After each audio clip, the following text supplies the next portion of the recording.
as we shift forward to consider contemporary threats in the context of conflict and emergency. Dabney Evans has led an effort to consider the desperately needed international efforts to protect health and human rights through international humanitarian law. Happy Human Rights Day. My name is Dabney Evans, and I'm an associate professor in the Hubert Department of Global Health at the Rollins School of Public Health at Emory University.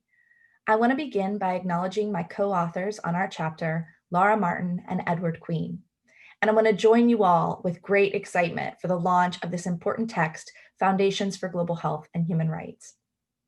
I want to acknowledge Larry and Ben for their tremendous work and send my warmest congratulations to all the chapter authors. Health and Human Rights in Conflict and Emergencies, Chapter 17, explores the relationship between humanitarian and human rights law in safeguarding health and protecting rights.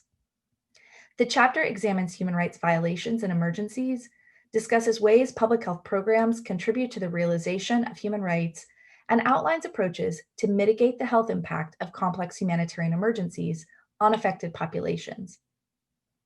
Where humanitarian law provides a certain set of protections under particular circumstances, and some might argue that human rights law is merely aspirational in times of conflict, we argue that human rights law in such times is critical. We need look no further than the current COVID-19 pandemic for examples of exactly why human rights protections are important within public health and humanitarian emergencies. Our chapter begins with an overview of the history and evolution of the humanitarian sector and its major actors, including the inclusion of human rights in health response. Next, we examine current programming standards and structures, including human rights protections. We present several case studies that examine past human rights abuses by aid workers, the pervasive issue of gender-based violence in emergencies, and the role health workers may play as human rights advocates.